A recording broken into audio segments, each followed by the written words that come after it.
time to launch Nick Ferrari's Fuel Tracker on LBC.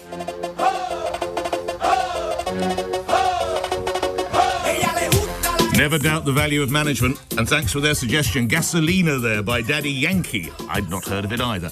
And we're going to go to 4 regions of the country, and we're going to have motorists who will be our fuel checkers, our fuel trackers, to give us an idea of prices. We'll start in London, then we'll go to Scotland in the next hour, off to the north, and we're down to the southwest. So first up is my fuel tracker. Welcome Daniel in Golders Green. Daniel, you're on the radio. Good morning. What were you paying roughly a litre last week or so? Roughly. Morning to you. Very good morning to you, Nick, and your listeners. This time last week, we were paying £1.34.9 a litre for unleaded, for unleaded, and we were paying £1.42.9 for diesel. What are you looking at in London now, Daniel? So, Nick, I can tell you and your listeners, it's 5 pence a litre higher. For unleaded, it's 139.9. Got it. And for diesel, it's an eye-watering £1.55.9. That's a 13 pence per litre increase. Daniel, we'll talk again soon. Safe driving, thank you. To Scotland for my next fuel tracker, it's Murdo in Auchtermuchty. Murdo, you're on the radio. Roughly, can you remember what it was last week? Good morning.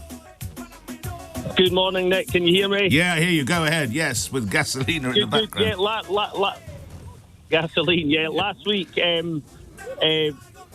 unleaded was 162, this week 139, diesel was 145, and it's up to 155.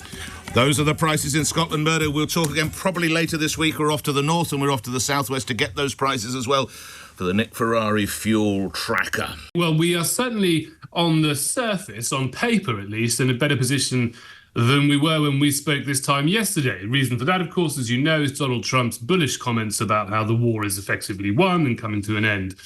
But is it as simple as that?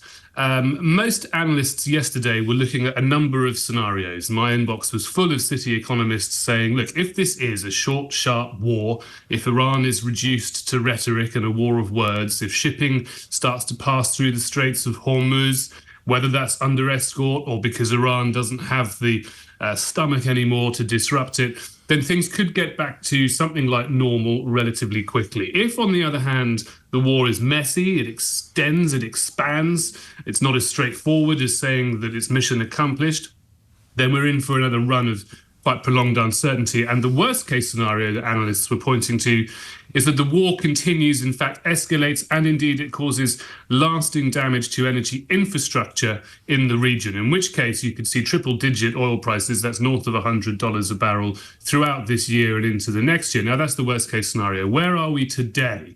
Well, there's still a huge amount of uncertainty and volatility. Iran has said that it is simply waiting for the US fleet to show its face in those Straits of Hormuz. The French are on their way as well, a full-blown 7-ship armada. Some people might say that marks the complete humiliation of the Royal Navy, but that's a different topic of conversation. I think we're still scrambling to load some potatoes onto our one serviceable destroyer in Portsmouth, but I'm sure we'll show up. But it's still going to be the case that there will be volatility in the markets. I wouldn't be surprised if there's further spikes in the oil price, because if you look at the reaction to just some fairly off-the-cuff comments from the president on the phone to a single journalist last night, it sent a sea of green back into the stock markets. It saw the oil price slump down to such an extent that I think I'm right in saying that yesterday was the most volatile day in the history of oil markets, going from $120 down to about 89 in a single day. They are now back up to about 92. So if a single sentence from the president can have such extraordinary consequences across markets, it shows you the extent to which traders and investors are hanging on every signal, every word. And I don't think we're entering a phase yet where calm will become the norm. I'm a HGV driver, so fuel prices are very important. How much is it to fill up? How big a tank is it on your lorry? I have a 300-litre tank. I usually fill up about 450 quid to £500 a day. A day? A day. Crikey.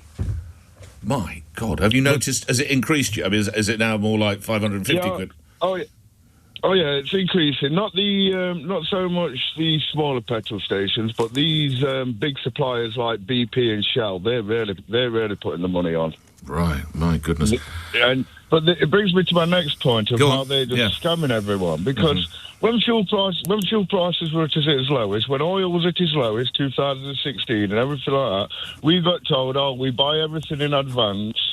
It'll take quite a few years before the price difference filters down to the pumps. Yeah. That's when oil's at its lowest. The second oil goes up, that's it, an extra 5p on the pump the next day. So this is not turning into capitalism now. This is a scamminism, just like the energy crisis. We're being told we've got to put out This is gouging, isn't it? They're gouging. Yeah, it's price gouging. Yeah. Same with the energy. We're being told you've got to go LEDs, we're going to do all this, we're energy saving money, we're going to save your power, and then we're being charged by the highest rate possible, which is the gas prices. So this is all now just one big scam on who can scam the best against the consumer and get away with it. And government is complacent in it. Let me ask you this. When you meet other professional drivers, other hauliers, when you stop for a coffee or tea or whatever it might be, what are they saying to you about this, Daniel? Oh, they just say it's a joke again. The government can do a lot to get over it and help us out. They can take the fuel duty down and everything like that. They can even give tax relief to HGV drivers and stuff, but they will not do anything like this. And they talk about growing the economy. If fuel prices were lower, more people would be driving to the seaside on a sunny weekend and stuff like this, which will spend more money in the economy and boost the economy. They're deliberately stalling. And I mean, I don't want to know what your margins are, but this is going to, whatever profit you make on a day's graft driving your truck around, driving your lorry around, that's going to really eat into that, isn't it? If petrol goes up that much, diesel goes up that much, Daniel. Oh yeah, in the last crisis, we actually got told that we weren't allowed to use certain fuel stations because we were gouging that much. Anthony says in Welling, which is southeast London, 162.9. Oakhampton, another Anthony, Oakhampton, it's 163. It's up and away, that diesel price, isn't it? Oh, and in Norfolk, here we are, Phillips, there's a local station in Diss, diesel, 162. OK. All right, keep them coming. We're on a related conversation. Gavin's in Hounslow. Gavin, the point you want to make. Thanks for holding on the line, so you're on the radio. Good morning. Yeah, morning, Nick. It's just something that don't sit right with me. Saudi Arabia produces somewhere between 15 and 20% of the world's oil. Is that about correct? You've got me there. It would sound about right. I'm sorry, I'm not an oil production expert, but what's the point you're driving? I can find out. What's the point? The point I'm trying to make is that everyone's acting as if all of the world's oil is suddenly coming from Saudi Arabia. Now, correct me if I'm wrong, but about 2 or 3 months ago, didn't Donald Trump go into Venezuela and liberate Venezuela, who have bigger oil reserves than Saudi Arabia and China combined? And I think, as I recall from the Venezuelan excursion, it's 5 times the level of reserves in the United States. That's what we're talking about in Venezuela. My only question is, are we aware, Gavin, are they good to go? Are all the rigs there? Is all the drilling there? Can they pump out at that level? I honestly don't know. Do you have any sense Me of neither. it? No. It just seems a bit weird that there's a skirmish in one small region that's responsible for 15 to 20%, yet everyone's acting like, the whole world is in danger. And it's a bit like what your previous caller said. Yep. It just comes across as a scam. It just don't sit right. I'm with you, Gavin. Let's have a quick look. Let's ask somebody to have a quick look at the level of preparedness of Venezuelan oil exports. My sense is possibly that they've not got all their rigs in place. And I will say, as I think I said yesterday, or was it last week, this show I've just finished on Paramount, Landman, you learn so much about the oil industry. It's a fantastic show.